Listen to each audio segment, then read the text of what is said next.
Let's keep the awards theme going, and the first of the major awards is to be given out tonight. The AFL Coaches Association final votes. Here's the top five as they landed. There was a logjam at the bottom of the top five. We're going back from Lockie fifth. Neal, Paddy Nice. Cripps, Brodie Grundy on 82. In outright fourth place, Tim Kelly on 86 votes. Third, Nat Fyfe, 88 votes. The runner-up in 2019 was Paddy Dangerfields. I think he'll break the winner 100. of the AFL Coaches Association Player of the Year for 2019 is Marcus Bontempelli of the Western Bulldogs with 107 votes. So that is a neat little buffer of 17 over such a quality field. He was told today by his coach, Luke Beveridge. Obviously, a handful of our boys have really polled well in the Coaches Association vote, but I'm really chuffed, and we all should be, to announce that the Bonties won the Coaches Association Player of the Year award.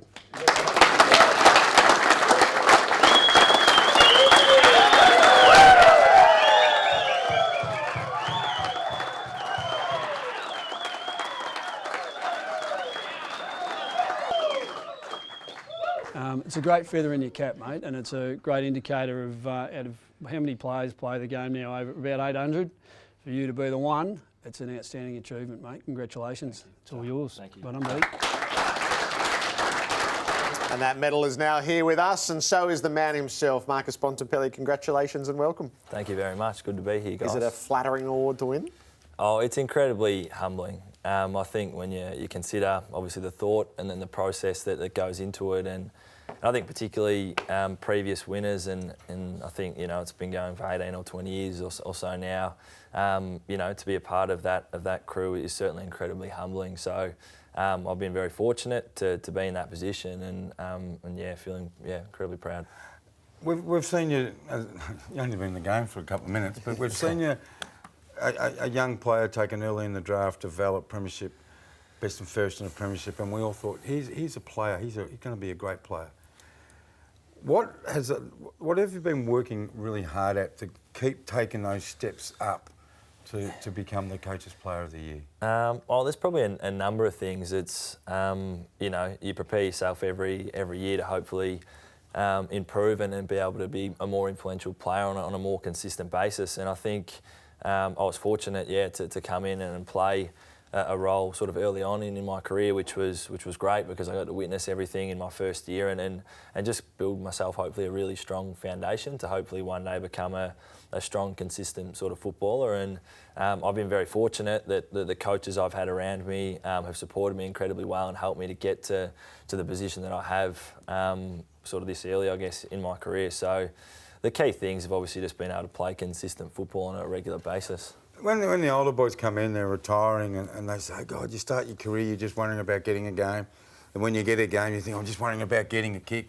And it takes you a couple of years to realise it's actually not about that individual, it's about the team.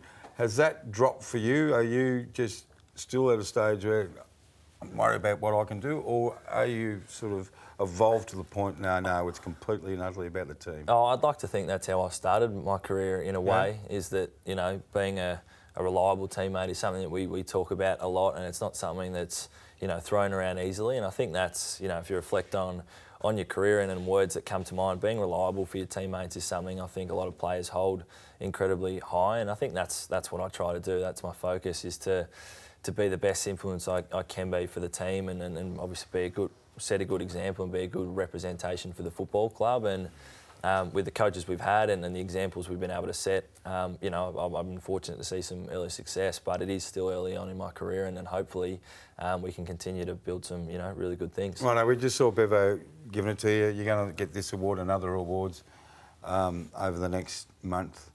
Take us to your family.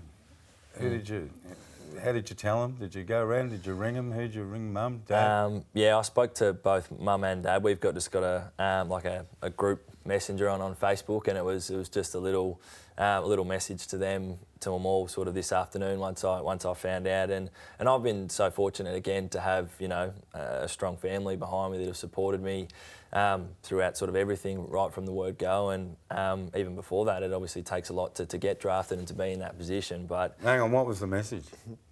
what was that about Yeah, today? what did you I write? said, I've got an announcement, guys, and basically just, you know, said it. I didn't put too much effort into it. I tried to keep it as low-key and as simple as possible. I think that the award sort of, I guess, speaks for itself in a way, but yeah, it was a cool experience to be able to do that. You're tied in with Dangerfield, Fife, Kelly, Cripps, Neil. Do you measure yourself against the standards of the best midfielders in the competition?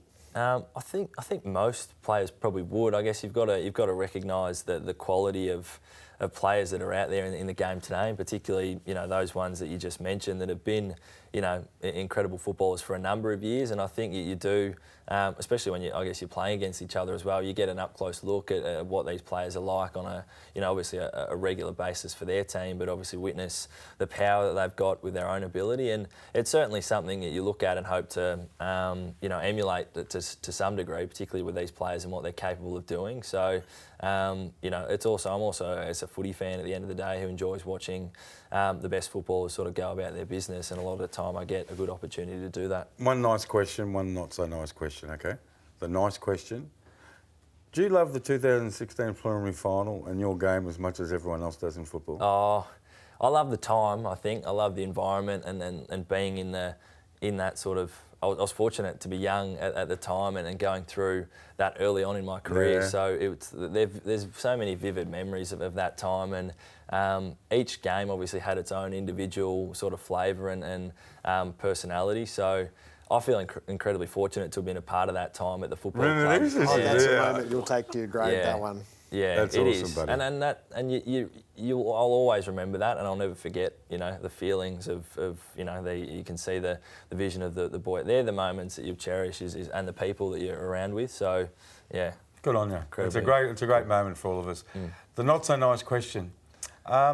Nick Haynes, when something like that happens, and benefit of the doubt, of course you didn't mean to do that. Do you make contact with the player, or do you just let him go, or how do you deal with it? How do you mean make contact? Like, do you ring him and say, hey, mate, sorry about your broken larynx, I didn't mean to do it? Are you that sort of player? Yeah, I messaged him because obviously my intent is never to sort of really, and you never want to hurt anyone, I think, on a football field. And obviously it was a unique circumstance for me to be in. So ultimately I just, you know, through that's just more, you know, player to player, but also person to person. How do you sort of receive it? How do you receive it? Well, he responded, and I sort of said to him that I just, you know, hope he isn't too in too bad a shape, and he can, you know, obviously progress relatively quickly, and hopefully we play against each other think he again. is playing. And that's what I'd want at the end of the day. So, you know, and he received it pretty well and said he was okay. So from my point of view, that obviously means a bit as well. Good on you. We'll see you at the awards nights all the way through, and congratulations, the Shad Forth Coaches Association Player of the Year. It's a beauty. Thank you very much, Ta. Marcus Congrats, Bontempelli.